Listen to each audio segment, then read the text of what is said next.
Salut les motards, c'est Bruno du service client motoblues.com. Un motard quitte rarement son garage les mains vides. Pour compléter le volume des poches de votre blouson, un sac à dos comme ce tout nouveau DXR Joe se révèle bien utile.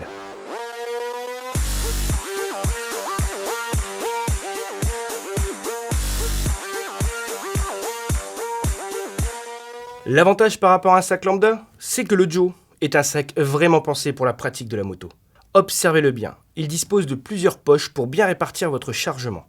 Les parties en contact avec le corps sont confortables et il dispose de 2 sangles de maintien. La question qui nous revient souvent, pourquoi les sacs à dos de moto disposent-ils d'autant de sangles de serrage? Très simple, parce que votre bagage ne doit faire qu'un avec vous.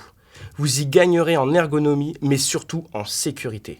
En cas de pilotage sportif ou de freinage d'urgence, le sac ne bougera pas d'un iota. Cela préviendra tout déséquilibre et surtout, n'oubliez pas de les clipser lors de chaque trajet. Vous n'en avez que pour 5 secondes chrono.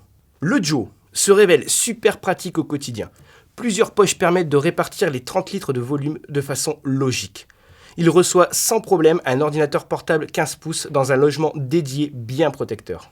Des compartiments intérieurs recevront vos petits effets personnels et 3 poches extérieures vous permettront de garder certains accessoires sous la main. On n'oublie pas la poignée de transport, les sangles et le dos rembourré ainsi que les nombreuses possibilités de réglage. Et puis, détail bien sympa, les bandes velcro à l'avant du sac ne sont pas là que pour le look. Elles vous permettront d'attacher votre blouson lorsque vous êtes arrêté. Ils sont malins les petits gars de chez DXR.